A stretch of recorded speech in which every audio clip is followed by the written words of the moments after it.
When I walked into the community center that morning, conversations stopped mid-sentence like someone had pressed pause on the entire room. Heads turned, eyes widened, and I heard my name whispered like a curse word. Dorothy Chen, after all these years. What is she doing here? It had been 8 years since most of them had seen me. 8 years since I'd been effectively erased from this community, from this life, from the story Robert told everyone about our marriage. And now, here I was, standing at my ex-husband's memorial service, like a ghost they'd forgotten to properly bury. Robert Chen, the man who once promised to love me until death do us part, lay in memory surrounded by white lilies and soft piano music. His second wife, Melanie, sat front and center in a black designer dress, dabbing her eyes with tissues that barely touched her makeup. Next to her were my daughters Susan and Patricia, both avoiding my gaze like I carried some contagious shame. I knew I wasn't welcome. I knew this space had long stopped being mine. But I didn't come for them. I didn't come to make a scene or demand recognition. I came because despite everything Robert had done to erase me, he had once been my entire world. And some part of me, the part that still remembered who I was before I became invisible, needed to witness this ending. As I walked slowly down the side aisle, my sensible black flats clicking against the polished floor, people leaned into one another like conspirators. I caught fragments of their whispers. Is that really her? Why would she show up now? I thought she moved away permanently. She looks different older. The nerve. I didn't flinch. I kept my head high, my spine straight, despite the arthritis that made mornings difficult, and chose a folding chair near the back. I placed my small black purse beside me and folded my hands in my lap, the same hands that had once organized thousands of library books, that had held my babies, that had cooked countless dinners for a man who eventually forgot to taste them. The whispers followed me like smoke. I felt like I was on trial for the crime of existing, but I wasn't ashamed. They didn't know the whole story. Most of them never had bothered to ask. Before betrayal rewrote my name into something whispered with pity and confusion, I was simply Dorothy, a wife, a mother, a woman who believed that love meant building something permanent, something sacred. Robert and I had been married for 28 years, and for most of those decades, I thought we had created something unbreakable. We met in our early 30s, both of us late bloomers in the romance department. I was a newly minted librarian with ink-stained fingers and a head full of dreams about creating community through books. He was an earnest social worker with calloused hands and a passion for helping at-risk youth. My world was quiet and orderly, filled with the gentle whisper of turning pages and the satisfaction of connecting people with exactly the book they needed. His world was messy and urgent, full of crisis calls and teenagers who needed someone to believe in them. We balanced each other, or so I believed for years. We married in a simple ceremony at the local community center, the same one where his memorial was now being held. The walls were decorated with the children's artwork from the after-school program I used to coordinate. Our wedding cake was homemade by my sister Helen, and we danced to a mixtape Robert had made featuring songs from the folk singers we both loved. We rented a small apartment above the used bookstore on Morrison Street, and I worked days at the Multnomah County Library, while Robert built his nonprofit organization from our kitchen table. We lived on lentil soup and shared dreams, always believing that someday things would be easier. And they were, eventually. Robert's organization grew from serving 12 kids to nearly 200. Grants came through donations poured in, and suddenly he was being featured in newspaper articles and invited to speak at conferences. He wore thrift store blazers that I pressed carefully each morning, and I felt proud watching him command attention in rooms full of people who had never heard of our little corner of Portland. Our home in the Hawthorne district was something we had chosen together. I loved the built-in bookshelves that lined the living room walls, and Robert installed them himself, measuring twice and cutting once like his father had taught him. The kitchen had a window that looked out onto our small garden where I grew herbs and vegetables. Susan's finger paintings covered the refrigerator, and Patricia's elaborate Lego constructions occupied every available surface. We weren't wealthy, but we were rooted. For nearly 2 decades, my life revolved around my family, with the same careful attention I gave to organizing the library's collection. I drove the girls to school in our reliable Honda Civic packed lunches, in paper bags decorated with little notes, volunteered for parent-teacher conferences, and hosted neighborhood potlucks in our living room. I taught Susan and Patricia how to make dumpling from my grandmother's recipe, how to research thoroughly before forming opinions, and how to stand up for people who couldn't advocate for themselves. When Robert came home late from crisis intervention calls, I made sure dinner was warming in the oven. When he traveled to conferences, I tucked encouraging notes into his luggage, alongside the granola bars I knew he'd forget to eat. He didn't always notice these gestures, but I didn't perform them for applause. I did them because I loved him, because we were building something together that felt larger than the sum of its parts. Looking back now, I can see the slow erosion that was happening beneath the surface. Robert was becoming the public face of his organization, the one quoted in articles and featured in fundraising materials. I remained behind the scenes, the foundation that no one saw but everyone depended on. I didn't mind being invisible in those early years. I had never been hungry for recognition or spotlight. I believed in partnership, not performance. Our daughters grew taller and wiser, and Robert's reputation expanded beyond Portland to national conversations about youth development and community organizing. We upgraded from our small apartment to a house with a yard, took family vacations to the Oregon coast, and even managed a trip to visit my relatives in San Francisco. On the outside, we were the portrait of a successful nonprofit family.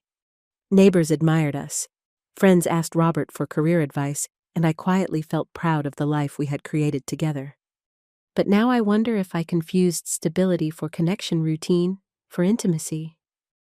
Robert had begun treating our conversations like board meetings, nodding politely at my observations, but never really engaging with them. I would tell him about interesting things that happened at the library, books that moved me, patrons whose stories touched my heart, and he would respond with distracted mm-hms while scrolling through emails on his phone. I told myself he was just stressed, that nonprofit work demanded long hours and emotional energy that left little for family life. I filled the growing gaps with understanding, with extra effort, with the kind of grace that women of my generation were taught to provide without question. The truth is, I didn't want to admit what I was seeing, that the man I married was slowly transforming into someone who saw me as part of the household infrastructure, rather than as a partner. And worse, someone who had stopped seeing me as a person worth paying attention to at all. Still, there were no explosive arguments, no dramatic confrontations, just a quiet, creeping distance that settled between us like fog rolling in from the Pacific. I would ask about his day and receive one-word answers. I would share something important that had happened at work, and he would nod without lifting his eyes from his laptop. He wasn't cruel in any obvious way. He was simply absent, physically present, but emotionally relocated to a place where I didn't exist. But even then, I didn't believe we were fundamentally broken. I told myself this was just a busy season, a rough patch that all long marriages navigate. I held on to that belief like a life preserver, convinced that love could weather any storm if you just kept holding on tightly enough. I thought we were safe because we had history, because we had built something together, because abandoning nearly 3 decades of shared life seemed impossible. I didn't know that while I was tending our garden, Robert was already planning his escape route. The first sign that our marriage was dissolving came disguised as celebration. Robert had been selected to receive the Community Leadership Award from the Portland Foundation, a prestigious honor that recognized his 2 decades of work with at-risk youth. The ceremony was scheduled for a Saturday evening at the downtown Hilton, the kind of elegant affair with round tables, draped in white linen, and centerpieces that cost more than our monthly grocery budget. I spent the entire afternoon preparing for the event. I wore the navy blue dress I had bought for Susan's college graduation, paired with the pearl earrings Robert had given me for our 20th anniversary. I even styled my graying hair in a way that felt festive, but not too young for a woman approaching 60, using hot rollers I hadn't touched in months. I wanted to look proud, not for the cameras or the other attendees, but for him. This was his moment, and I wanted to stand beside him as the partner who had believed in his vision from the very beginning, who had supported every late-night crisis call and weekend retreat when other spouses might have complained. When we arrived at the hotel, Robert immediately began working the room. I understood that networking was part of the evening, so I positioned myself near the bar, with a glass of white wine, smiling politely at strangers, and watching him from across the crowded ballroom as he shook hands, embraced colleagues, and posed for photographs. He was magnetic in settings like this. People gravitated toward him, drawn by his passionate stories about the kids he served and his vision for expanding their programs. I felt genuinely proud watching him command attention, remembering the young man who used to practice his speeches in our bathroom mirror, while I listened from the bedroom, offering suggestions and encouragement. But then it happened. A board member from another nonprofit approached Robert, clearly wanting to discuss potential collaborations. I moved closer, expecting to be introduced, ready to share my own stories about the literacy programs I had developed at the library that connected perfectly with Robert's work. Robert gestured vaguely in my direction and said, "Oh, and that's Dorothy. She keeps the home fires burning while I'm out saving the world." He chuckled as he said it, and the board member laughed politely, but the words landed in my stomach like stones. She keeps the home fires burning. Not my wife, not my partner, not even the woman who helped build this organization from our kitchen table. Just someone whose job was to maintain domestic stability while he did the important work. The rest of the evening blurred together in a haze of forced smiles and polite conversation. I applauded when Robert received his award, I posed for photographs when requested, and I listened to his acceptance speech where he thanked his mentor, his board of directors, his dedicated staff, and everyone who supports this vital work. He never mentioned me. Not once. Not even in passing. Not even when he talked about the early days of building the organization, the days when I had helped him write grant proposals at our kitchen table and stuffed envelopes until my fingers were stained with ink. On the drive home, I wanted to say something. Not to start a fight, but to understand what had changed between us. At a red light, I turned to him and asked gently, "Do you really see me as just someone who keeps house while you do your real work?" He didn't even look away from his phone where he was scrolling through congratulatory messages. "It was just a joke, Dorothy. Don't be so sensitive." Sensitive. That word had begun following me around like a persistent shadow. Whenever I tried to express hurt or confusion about being overlooked or dismissed, I was being sensitive. It became his universal shield, the way he deflected any conversation that might require him to examine his own behavior. Each time he used that word, I felt myself shrinking smaller inside my own skin. I started questioning my reactions, wondering if I was imagining slights that didn't exist, if I was expecting too much attention or recognition for simply being his wife. The days following the awards ceremony were quiet. Robert returned to his packed schedule of meetings and speaking engagements. I returned to my familiar rhythm of work and household management. But something fundamental had shifted, like a foundation settling just enough to make all the doors hang slightly wrong. I stopped waiting at the window when he worked late. I stopped cooking elaborate meals that would sit warming in the oven for hours. I stopped asking detailed questions about his day because the responses had become so generic they felt like form letters. Instead, I started noticing things I had previously overlooked. His cologne smelled different, sharper and more expensive than the drugstore brand he used to wear. He began dressing more carefully, even for casual errands, checking his appearance in mirrors, with the attention of someone who knew he was being watched. His phone, which used to sit openly on the kitchen counter, now never left his side. It buzzed constantly with texts and calls that he would take in his office with the door closed. He laughed more during these conversations than he did during dinner with me and the girls. Still, I didn't accuse him of anything.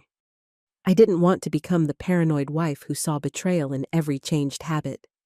I told myself this was just Robert growing into his role as a community leader, that increased visibility required more attention to appearance and communication. But I couldn't forget that evening at the hotel, that moment when I realized I had become invisible to the man who once saw me as essential to everything he was building. That small comment, delivered so casually, warned me that I was no longer at the center of his world. I just didn't understand yet that I had already been completely replaced. The slow erosion of our marriage accelerated after the awards ceremony, though I didn't recognize it as acceleration at the time. From the outside, we maintained the appearance of a stable couple.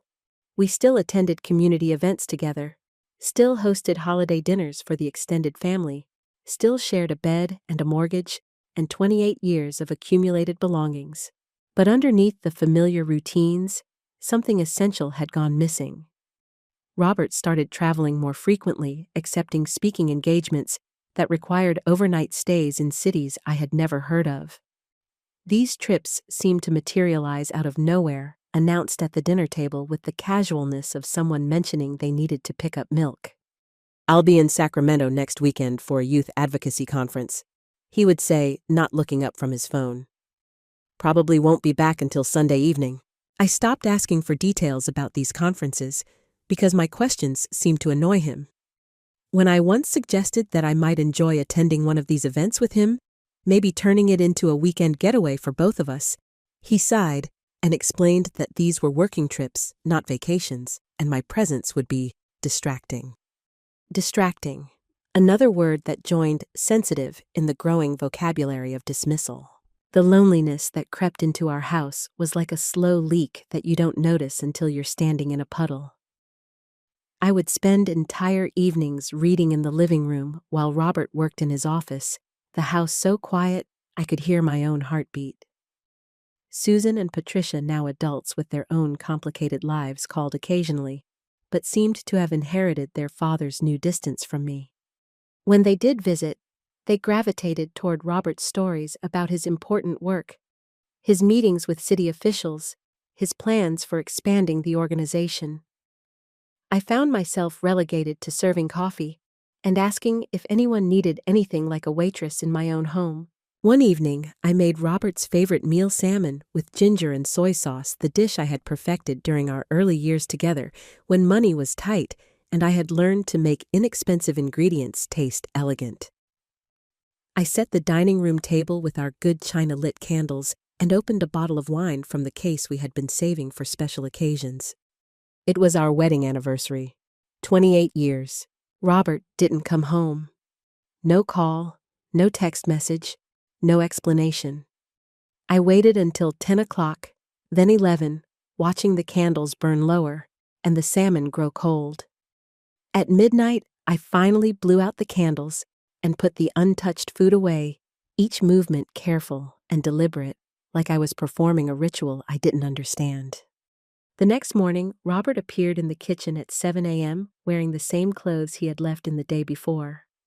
No apology, just a casual explanation. "Didn't you see my message? The Sacramento trip got moved up. Had to drive down yesterday afternoon?" There had been no message. I wanted to scream this fact, to demand acknowledgement of the dinner I had prepared the anniversary. He had forgotten the wife he had left waiting like an abandoned pet. Instead, I poured his coffee the way he liked it, black, no sugar, and asked if he wanted eggs with his toast. This became our new pattern. Quiet surrender. Not because I was weak, but because I was exhausted. exhausted from pursuing conversations that led nowhere, from planning gestures that went unnoticed, from trying to bridge a gap that grew wider every time I reached across it. Robert began making subtle comments about my contributions to our life together, usually in front of the girls or guests. During a dinner party I had organized for his board members, Susan mentioned that she was considering a career change, and I encouraged her to follow her passion rather than just pursuing financial security. Robert laughed, not with warmth, but with the sharp edge of someone making a point. You see what happens when kids get too much encouragement and not enough practical guidance. That's the difference between dreamers and achievers. Patricia looked uncomfortable. Susan's face flushed. I continued clearing plates as if I hadn't heard the implication that my influence on our daughters was somehow harmful, that my way of seeing the world was naive and impractical. These small cruelties accumulated like paper cuts, each one barely noticeable, but collectively devastating. He would contradict me in public, dismiss my opinions in conversations with friends, or simply talk over me as if I hadn't spoken at all. The woman who had once been his partner in building something meaningful was slowly being rewritten as an obstacle to his continued success, a source of domestic comfort that required no acknowledgement or appreciation. I started spending more time at the library, staying late to organize collections that didn't need organizing, volunteering for weekend events that kept me busy and useful. At work, my opinions mattered. Patrons sought my recommendations, colleagues valued my expertise, and I remembered what it felt like to be seen as competent and valuable. But I always came home to the house on Hawthorne, to the garden I had planted, to the man who had stopped seeing me as anything more than a convenient arrangement. I told myself this was just a phase, that all marriages went through difficult periods, that love was strong enough to survive neglect if you just waited patiently enough. I didn't know that Robert wasn't neglecting our marriage. He was actively replacing it with something that felt more exciting, more validating, more worthy of his time and attention. And the woman he was replacing me with was already sitting in the front row of every important event in his life, taking notes and smiling like she understood the significance of everything he said. The final betrayal didn't announce itself with drama or confrontation. It arrived on an ordinary Wednesday morning, dressed in the clothes of practicality, and presented with the tone Robert used when discussing budget allocations or staff schedules. I was loading the dishwasher after breakfast, humming quietly to myself, when he walked into the kitchen carrying his coffee mug and his laptop bag. "Dorothy," he said, his voice carrying that particular quality that meant he had made a decision and was about to inform me of it. I turned around, my hands still wet with dishwater, and saw him standing in the doorway with the expression of a man who had rehearsed what he was about to say. "I think it would be best for both of us if we considered separating," he said, as casually as he might suggest we switch to a different internet provider. "We've been growing in different directions for a while now, and I think we'd both be happier living independently." The bowl I was holding slipped from my hands and shattered against the tile floor, sending ceramic pieces scattering across the kitchen like small white bones. I stared at the mess, then at Robert, who was already checking his watch, as if this conversation was keeping him from more important appointments. "Separating?" I repeated, my voice sounding strange and small in my own ears. He nodded, shifting his laptop bag to his other shoulder. "I've already spoken to a lawyer about making this as simple as possible. No need for drama or lengthy proceedings. We can divide everything fairly and move forward." Move forward? As if our 28 years together were just an obstacle that had been blocking his path to something better. "Robert," I said, crouching down to pick up the larger pieces of broken bowl. Is there someone else?"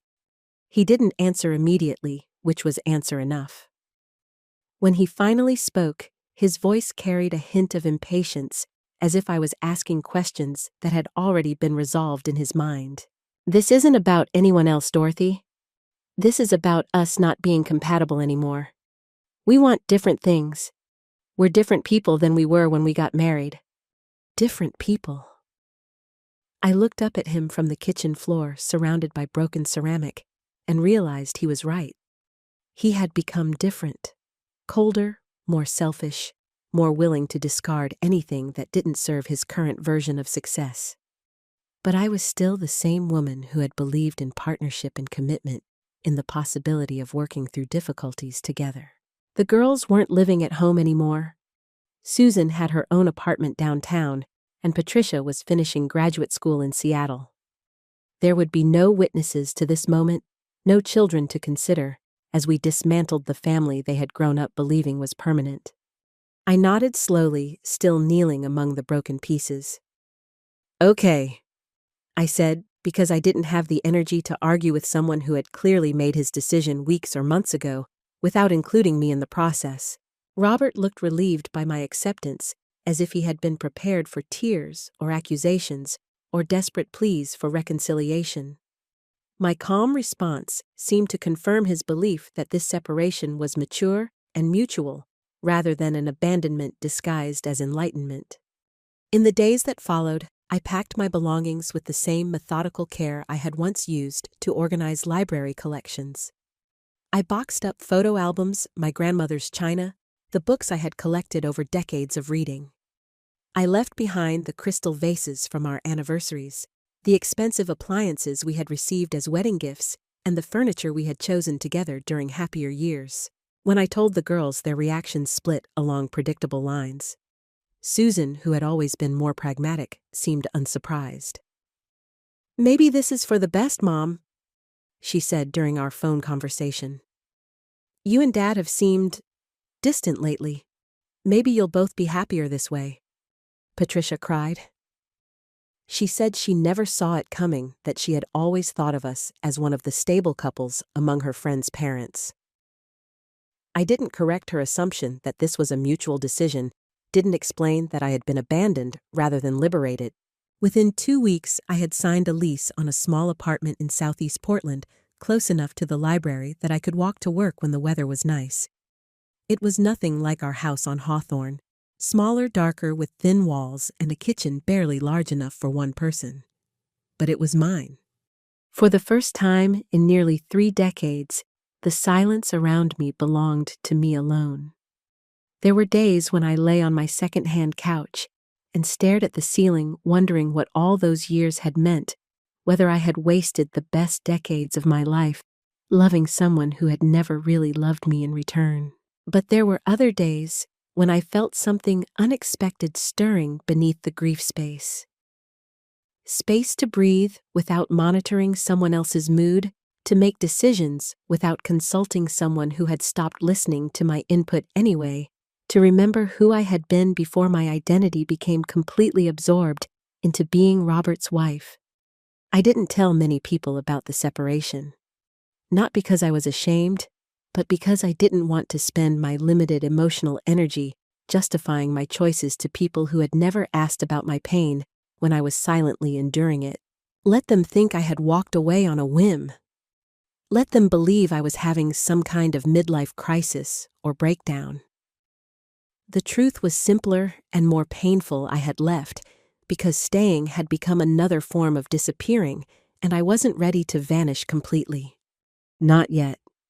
Not without at least trying to remember who Dorothy Chen had been before she became invisible. Rock bottom, I discovered, doesn't always look like the dramatic collapse you see in movies.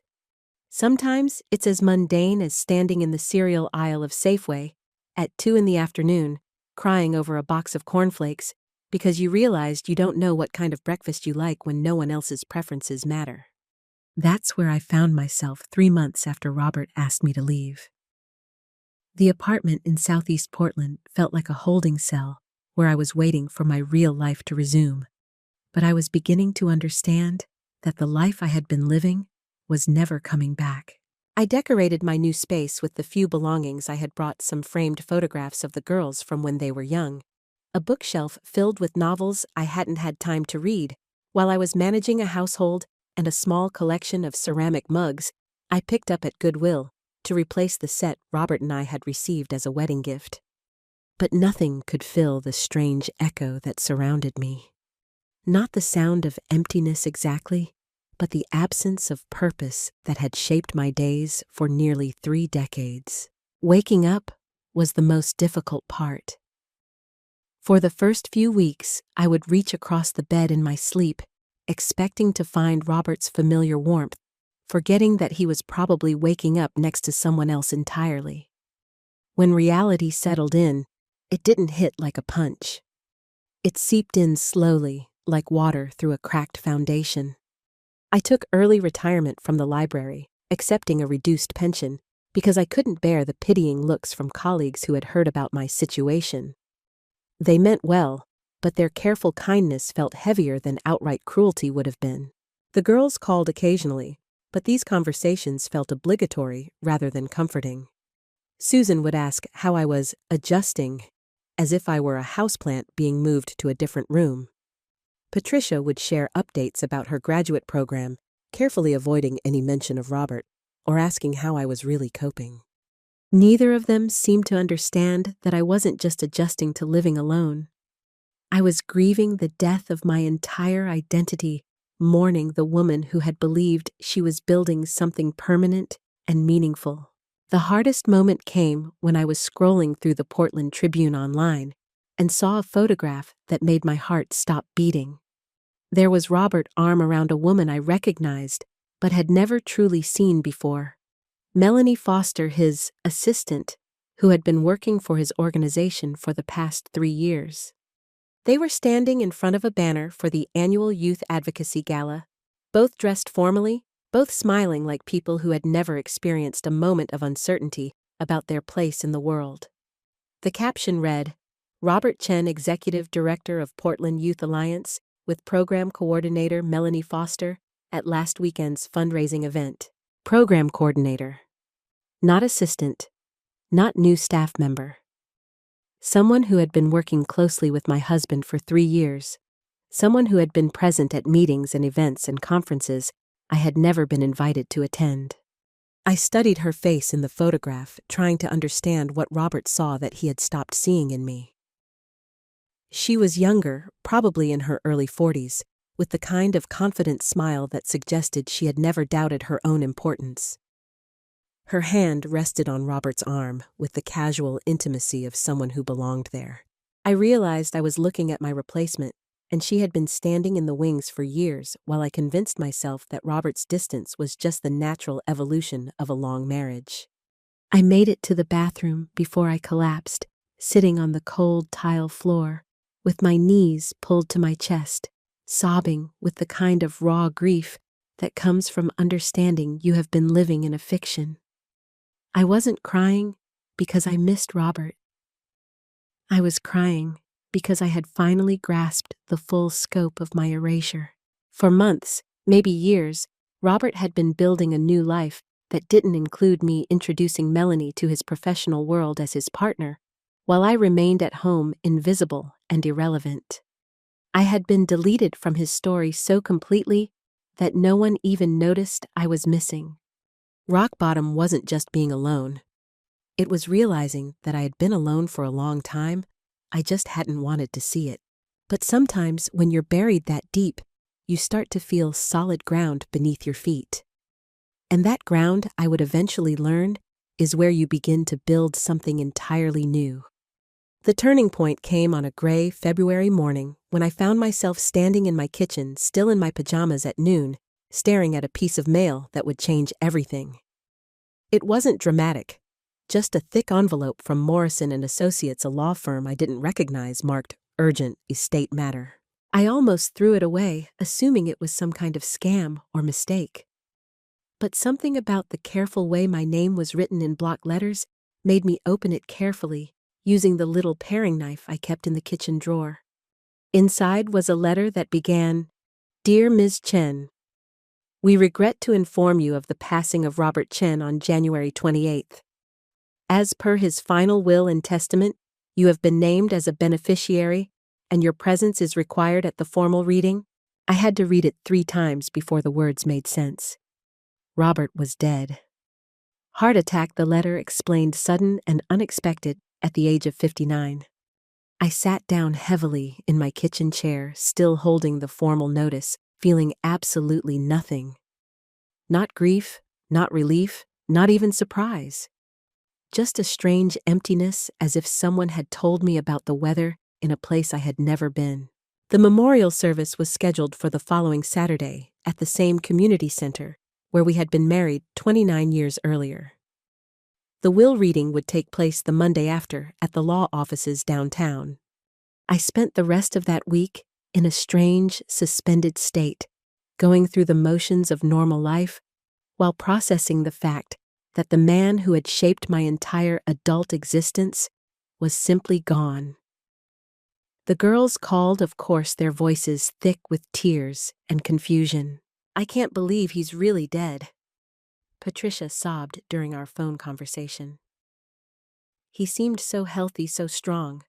I just talked to him last week about visiting for spring break." Susan was more practical as always. "The funeral is Saturday, Mom. I know things have been difficult between you two, but I hope you'll come. For us, if not for him." I told them I would think about it, but I had already decided.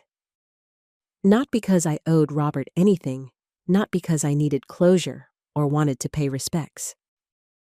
I was going because I needed to witness the end of the story, to see how the narrative had been rewritten in my absence.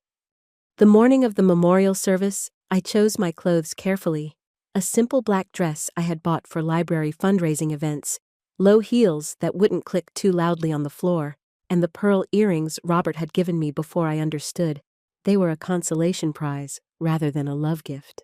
I arrived 10 minutes after the service had begun, slipping through the back door and finding a seat in the last row. The room was fuller than I had expected, filled with social workers and community leaders and young people whose lives Robert had allegedly transformed. Melanie sat in the front row wearing an elegant black suit and enough makeup to suggest she understood the importance of appearances at public events. Susan and Patricia flanked her like bookends, the three of them forming a new family unit that had somehow crystallized in the year since Robert had asked me to leave. I listened to the eulogies with detached interest, hearing stories about Robert's vision and dedication, and impact that painted him as a saint who had devoted his life to serving others. No one mentioned that he had abandoned his wife of 28 years without explanation or apology. No one talked about the woman who had supported his dreams when they were too poor to buy dreams and too young to know better. But then something unexpected happened. Just as the minister was beginning his closing remarks, a man in an expensive suit approached the podium carrying a leather portfolio. "Ladies and gentlemen," he said, his voice cutting through the murmured conversations. "I'm sorry to interrupt, but I'm Thomas Morrison from Morrison & Associates. Per the explicit instructions in Mr. Chen's final will and testament, I've been asked to read a brief statement at this gathering." The room fell completely silent. Melanie looked confused, then alarmed. Susan and Patricia exchanged glances that suggested they had no idea what was coming. Thomas opened his portfolio and pulled out a folded document. "This statement is to be read publicly in the presence of all gathered mourners as per the deceased's specific request." He cleared his throat and began to read in the neutral tone lawyers use when delivering information that will destroy lives. "If you are hearing this, it means I am gone, and it means Dorothy Chen had the courage to attend this service despite everything I put her through. Dorothy, if you are in this room, I need you to know that leaving you was the worst decision I ever made, and I have regretted it every single day since." Every head in the room turned toward me. I felt heat rise in my cheeks, but I kept my expression neutral, my hands folded in my lap. Thomas continued reading. "I told myself I was pursuing happiness, but I was actually running away from the man I had become. Dorothy never asked me to change who I was. She simply loved me as I was, and I repaid that love with cruelty and abandonment." Melanie's face had gone pale. Susan was staring at me with an expression I couldn't interpret. "To everyone else in this room, you should know that every success I achieved, every program I built, every life I touched, was made possible by a woman who sacrificed her own dreams to support mine. Dorothy Chen was not just my wife. She was my partner, my collaborator, and the foundation that everything else was built on. I erased her from my story because I was too cowardly to admit how much I owed her. The lawyer folded the letter and looked directly at me. Mrs. Chen, there are additional provisions in the will that we'll discuss on Monday. But Mr. Chen wanted this apology to be heard by everyone who knew you both. I stood up slowly, feeling like I was moving through water. Every eye in the room followed me as I walked toward the exit, my footsteps echoing in the absolute silence. At the door, I turned back to look at the gathering one final time. Melanie was crying, but not the kind of tears that come from grief. Susan and Patricia looked stunned, as if they were seeing me clearly for the first time in years. I didn't say anything. I didn't need to. The truth had finally been spoken, and it was louder than any words I could have added. Justice, I realized, sometimes comes dressed as an apology that arrives too late to heal anything, but still early enough to restore your name. The law offices of Morrison and Associates occupied the top floor of a glass building downtown, with windows that looked out over the Willamette River and Mount Hood in the distance. I arrived 15 minutes early for the will reading, partly out of nervousness, and partly because punctuality had been trained into me during 30 years of library work. The conference room was smaller than I had expected, with a polished oak table and chairs upholstered in burgundy leather. Everything smelled like money and important decisions. Thomas Morrison, the lawyer who had read Robert's apology at the memorial service, greeted me with the careful courtesy that professional men use when they're about to deliver news that will change your life. Susan and Patricia were already seated when I entered, both of them looking uncomfortable and avoiding my eyes. Melanie sat across the table, her previous composure replaced by barely contained anxiety. She kept checking her phone and adjusting her jewelry like someone waiting for test results. "Thank you all for coming," Thomas said, settling himself at the head of the table with a thick folder of documents. "As you know, this is the formal reading of Robert Chen's last will and testament. Before we begin, I want to note that this will was updated significantly just 6 weeks before Mr. Chen's death, and all changes were made with proper legal counsel and documentation." He opened the folder and began with the standard legal language about sound mind and revocation of previous wills. I found myself studying the grain of the wood table, trying to prepare myself for whatever Robert had decided I deserved after 28 years of marriage and 8 months of divorce proceedings. To my daughters, Susan Marie Chen and Patricia Lynn Chen, Thomas read, "I leave equal shares of my retirement accounts and investment portfolio totaling approximately $180,000 to be distributed when each reaches the age of 30. Susan was 28, Patricia 26. They both looked relieved, as if they had been worried about being disinherited entirely. To Melanie Foster.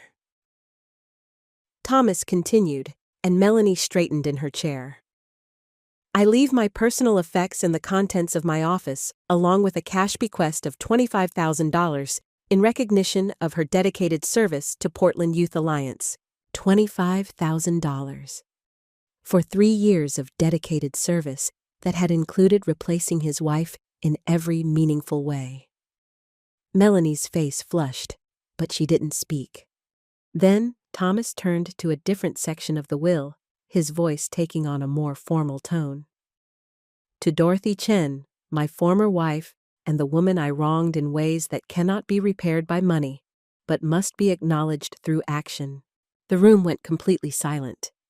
"I leave the house at 2847 Hawthorne Boulevard fully paid and with all liens cleared, along with the remainder of my estate, including life insurance policies, business interests in Portland Youth Alliance, and all other assets not previously designated. The total value of this bequest is approximately $485,000. I heard Susan make a small, choking sound. Melanie's phone clattered onto the table. Thomas wasn't finished. "Additionally, Mrs. Chen is to receive immediate ownership of the Dorothy Chen Community Reading Foundation, an endowment I established in her name to support literacy programs in underserved communities. This foundation, funded with $200,000 from my estate, reflects my belated recognition of her lifelong commitment to education and community service. He set down the document and looked around the table. There's also a personal letter addressed to Mrs. Chen to be delivered privately. The silence in the room was suffocating. I could hear traffic from the street below, the hum of the air conditioning, the sound of my own heartbeat in my ears. Melanie found her voice first. This can't be legal. We were planning to marry. He told me. He promised me. Thomas's expression didn't change. All documents were properly executed and witnessed. Mrs. Foster, you're welcome to contest the will, but I should inform you that Mr. Chen specifically anticipated that possibility and included a clause stating that any attempt to challenge these provisions would result in the complete revocation of your bequest. Susan was staring at me like she was seeing a stranger. Mom, did you know about any of this? I shook my head. I was as stunned as they were, but for different reasons. Not because Robert had left me money. I had expected some kind of settlement as part of our divorce anyway. But because he had created a foundation in my name, because he had publicly acknowledged what I had sacrificed, because he had found a way to restore my visibility in the community that had erased me. There's one more thing, Thomas said, pulling out a sealed envelope. Mr. Chen requested that this letter be read aloud in the presence of all beneficiaries. He opened the envelope and unfolded a handwritten letter. To everyone in this room, what I'm about to say should have been said years ago, when it might have mattered to the person who needed to hear it most. Thomas cleared his throat and continued reading in Robert's voice. Dorothy, I spent our entire marriage taking credit for successes that belonged to both of us, then convincing myself you were holding me back when I started wanting things you had never refused to give me. I left you because I was ashamed of how selfish I had become, and it was easier to blame you than to change myself. Melanie stood up abruptly. I don't need to listen to this, she said, grabbing her purse and heading for the door. Thomas continued reading as if she hadn't spoken. To my daughters, your mother worked 2 jobs to help pay for my graduate school. She edited every grant proposal I ever wrote. She hosted every fundraising dinner, remembered every donor's name, and never once asked for recognition. I trained you to see her as less important than me, and I am ashamed of that legacy. Susan was crying now, quiet tears that she wiped away with the back of her hand. The money I'm leaving Dorothy isn't compensation for what I took from her. Nothing could repay that debt.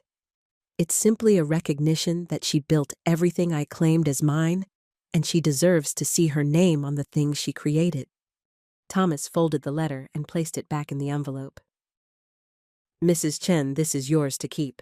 I took the envelope with hands that were steadier than I felt. Thank you, I said quietly. Later, after the legal paperwork was completed and I had walked out of that building with documents that made me financially secure for the rest of my life, I sat in my car overlooking the river and finally allowed myself to feel the full weight of what had happened. Robert hadn't just left me money.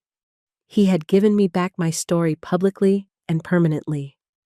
The foundation bearing my name would continue long after both of us were gone, a lasting acknowledgement that Dorothy Chen had always been more than just someone's wife. But the most powerful gift wasn't the money or the recognition. It was the understanding that I had never been the problem. I had been the solution, and now everyone knew it. 3 months after the will reading, I stood in the doorway of the house on Hawthorne Boulevard, breathing in the familiar scent of home. The key turned easily in the lock that Melanie had never gotten around to changing, and I stepped into the living room where I had spent nearly 2 decades raising my daughters and supporting a man who forgot to thank me. Everything was different. Melanie had redecorated in shades of beige and cream that made the rooms feel like an expensive hotel rather than a place where people actually lived. My built-in bookshelves had been emptied and filled with artificial plants and meaningless decorative objects. The kitchen had been updated with granite countertops and stainless steel appliances that looked impressive but had no personality, but the bones of the house were the same. The hardwood floors Robert and I had refinished ourselves one summer when we couldn't afford to hire professionals. The window seat where I used to read to the girls during rainy afternoons. The small closet under the stairs where Patricia had hidden when she was overwhelmed by the world. I walked through each room slowly, not with nostalgia, but with the quiet satisfaction of someone reclaiming territory that had always belonged to her. This wasn't about returning to the past. It was about bringing my future home. The Dorothy Chen Community Reading Foundation had become my primary focus in the months since Robert's death. I worked with a team of educators and community organizers to establish literacy programs in 3 neighborhood schools, exactly the kind of work I had wanted to do when the girls were young, but had never found time for while I was managing Robert's career. Susan and Patricia had both made tentative efforts to rebuild our relationship, though the process was complicated by their own grief and confusion about the narratives they had believed for so long. Susan visited occasionally, usually staying for an hour or two and carefully avoiding topics that might lead to deeper conversations about the past. Patricia was more direct. During one of our phone conversations, she said, "Mom, I'm really sorry about how we treated you after the divorce. We believed Dad's version of things, and we were wrong." "You were protecting yourselves," I told her. "When parents separate children have to choose sides, even adult children. You chose the side that seemed stronger, but you were the strong one all along," she said. "We just couldn't see it." I had started teaching literacy classes at the community center, working with adults who were learning to read for the first time, or immigrants who needed help with English. The work reminded me why I had fallen in love with libraries in the first place, the moment when someone discovers that words can unlock possibilities they never knew existed. My students called me Mrs. Dorothy and brought me small gifts: flowers from their gardens, cookies from their kitchens, photographs of their children. They saw me as someone important, someone whose knowledge and patience changed their lives in measurable ways. One evening, after a particularly successful class, where one of my students had read her first complete sentence aloud, I came home to find Susan sitting on my front porch steps. She had never visited without calling first, and she looked nervous in a way that reminded me of her childhood when she would hover outside my bedroom door, trying to decide whether to confess some minor transgression. "Hi, Mom," she said, standing up as I approached. "I hope it's okay that I just showed up. I was in the neighborhood and thought maybe we could talk." "Of course," I said, unlocking the front door. "Come in, I'll make tea." We sat in the living room I had been slowly redecorating, replacing Melanie's sterile choices with warm colors and comfortable furniture that invited conversation. Susan looked around as if she were seeing the space for the first time. "It looks like home again," she said quietly. "Like it did when Patricia and I were kids." I handed her a mug of chamomile tea and settled into my reading chair.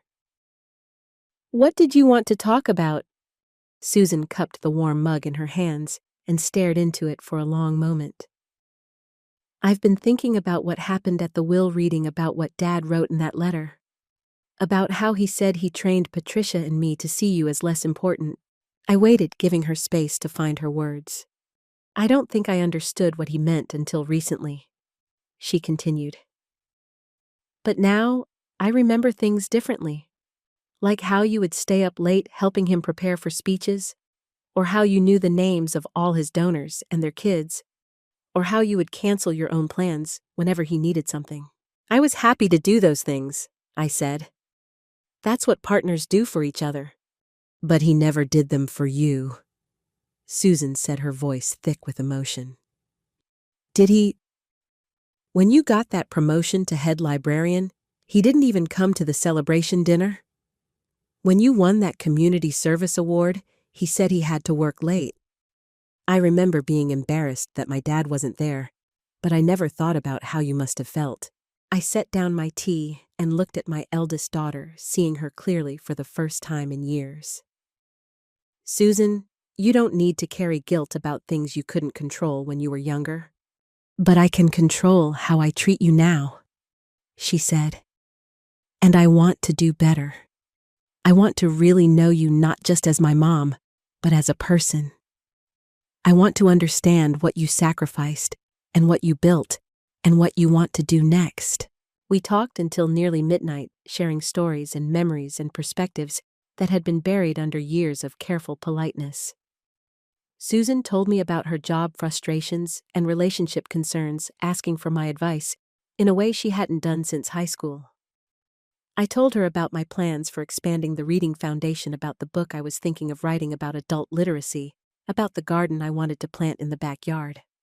As she was leaving, Susan hugged me tightly and said, "I love you, Mom. Not just because you're my mother, but because you're an amazing woman who I'm proud to know." After she left, I sat in my living room surrounded by the quiet that had once felt like abandonment, but now felt like peace. The house around me held decades of memories, but it no longer felt like a museum of a life that had ended. It felt like the foundation of whatever came next. I walked upstairs to the bedroom Robert and I had shared for so many years, the room where I had learned to sleep alone, the room where I had finally stopped waiting for him to remember why he had loved me. Now, it was simply my room painted in the soft blue I had always preferred, furnished with a reading chair by the window and bookshelves filled with novels I was finally making time to read. On my nightstand sat the letter Robert had written, the one Thomas Morrison had given me at the will reading. I had read it dozens of times, not because I needed to forgive him, or because it changed how I felt about our marriage, but because it served as a reminder of something important. The truth has its own timeline, and sometimes it arrives exactly when you're strong enough to handle it. Robert's apology didn't erase the years I had spent feeling invisible. It didn't undo the damage of being slowly erased from my own life. But it did something more valuable. It confirmed that my memory of our marriage had been accurate, that my contributions had been real and significant, and that my pain had been justified. I no longer needed his validation to know my own worth, but having it felt like a gift I could accept without compromising the strength I had built in his absence. At 61 years old, I was finally living a life that belonged entirely to me. I woke up each morning in a house that was legally and emotionally mine, worked on projects that reflected my values and interests, and went to sleep each night without monitoring anyone else's mood or needs. The Dorothy Chen Community Reading Foundation was expanding to serve 5 schools and had a waiting list of volunteers who wanted to help with the program. I had been invited to speak at education conferences about innovative approaches to adult literacy. A local publisher had expressed interest in the book I was writing about the connection between reading skills and community empowerment. For the first time in my adult life, my name appeared on things I had created. My ideas were quoted in newspaper articles. My photograph was included in foundation materials, not as someone's wife or assistant, but as the founding director of a program that was changing lives. But the most profound change wasn't in how others saw me. It was in how I saw myself. I no longer felt like someone who had been left behind or discarded. I felt like someone who had been set free to become who she was always meant to be. The woman who had spent 30 years making herself smaller to fit into someone else's story had finally written her own ending, and it was just the beginning.